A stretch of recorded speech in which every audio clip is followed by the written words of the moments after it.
বিশ্বের সবচেয়ে রঙিন নদীর ব্যাপারে কি তোমরা জানো? কি নামে ডাকা হয় বিশ্বের সবচেয়ে রঙিন নদীকে? কোথায় অবস্থিত রয়েছে এই নদী? কত কিলোমিটার পথই বা অতিক্রম করে চলে? কবেই বা অনুসন্ধান পাওয়া গেছিল এই নদীর? এইখানে ঘুরতে গেলে পর্যটকদের কি কি রেস্ট্রিকশন রয়েছে, এই সব কিছু জেনে নেব আজকের ভিডিওর থ্রুতে। আর তোমরা যারা আমার চ্যানেলে নতুন আছো তারা চ্যানেলটিকে অবশ্যই সাবস্ক্রাইব করে নাও। তো চলো আজকের ভিডিও আমরা স্টার্ট করি। বিশ্বের সবচেয়ে রঙিন নদীটির নাম হলো ক্যানো ক্রিস্টাল, যাকে ইংলিশে ক্রিস্টাল স্পাউট বলা হয়।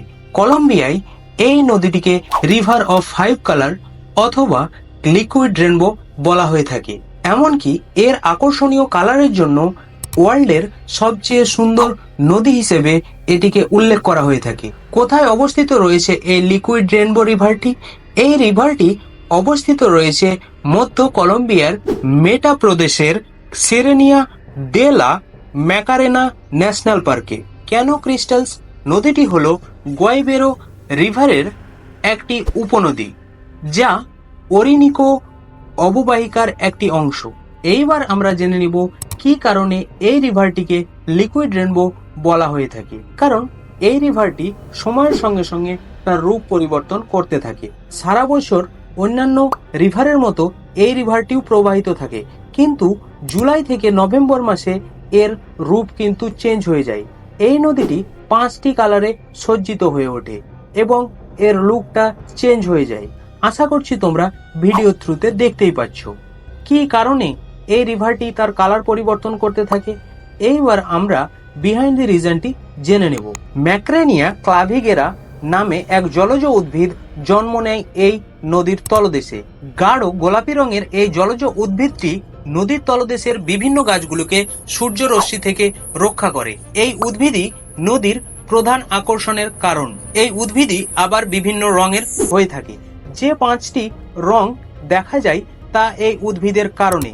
এই গাছটি অল্প বয়সে সবুজ হয়, কিন্তু সূর্যালোক এবং জলের অবস্থার উপর নির্ভর করে পরিপক্ক হলে হলুদ, লাল বা গোলাপি হয়ে যায়। যেহেতু July to November rainy season থাকে, সেই সময় এই উদ্ভিদগুলি তাদের পর্যাপ্ত পরিমাণ নিউট্রিশন ও জলের প্রভাবে এগুলো পরিপক্ক হয়ে ওঠে এবং এই পরিপক্ক হয়ে ওঠার কারণে এই নদীটি একটি আলাদাই রূপ ধারণ করে, যার কারণে যে কোনো পর্যটক এইটাকে ঘুরে আসার পর এটাকে লিকুইড রেনবো নামে আখ্যায়িত করে। 100 কিলোমিটার লেন্থের এই রিভারটি 1969 সালে আবিষ্কৃত হয়েছিল একদল গবাদি পশু চাষিদের দ্বারা। তবে কলম্বিয়া গভর্নমেন্টের দ্বারা 2009 সালে এই রিভারটিকে একটি বিশাল পর্যটন কেন্দ্রে পরিণত করা হয়। এখানে ঘুরতে যাওয়া পর্যটকদের ওপর বিভিন্ন রেস্ট্রিকশন থাকে, যেমন এইখানে উইদাউট গাইডার কেউ প্রবেশ করতে পারবে না বা ঘুরতে যেতে পারবে না।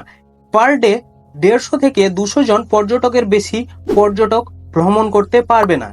এই নদীতে স্নান করতে নামলে কোনো রকম কেমিক্যাল প্রোডাক্ট ইউজ করতে পারবে না।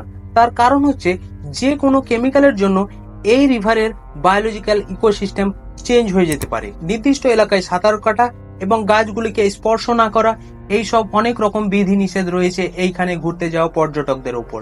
তো আর বেশি ডিটেলসে আমি যাচ্ছি না। এই রিভারটিতে অনেক র্যাপিড জলপ্রপাত এবং গর্ত রয়েছে, যেগুলিকে জায়ান্ট স্কেটলি বলা হয়, যেগুলি নুড়ি পাথরের ক্ষয় বা শক্ত পাথরের খণ্ড দ্বারা গঠিত হয়।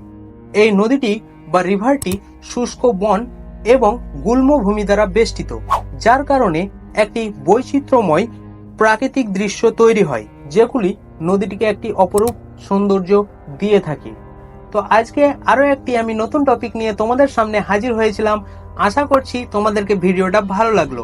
যদি ভিডিও ভালো লেগে থাকে, প্রত্যেক দিনের ন্যায় আজকেও বলছি, অবশ্যই তোমরা ভিডিওটা লাইক করে দাও, শেয়ার করে দাও, কমেন্ট করে দাও এন্ড সাবস্ক্রাইব করতে ভুলো না যেন।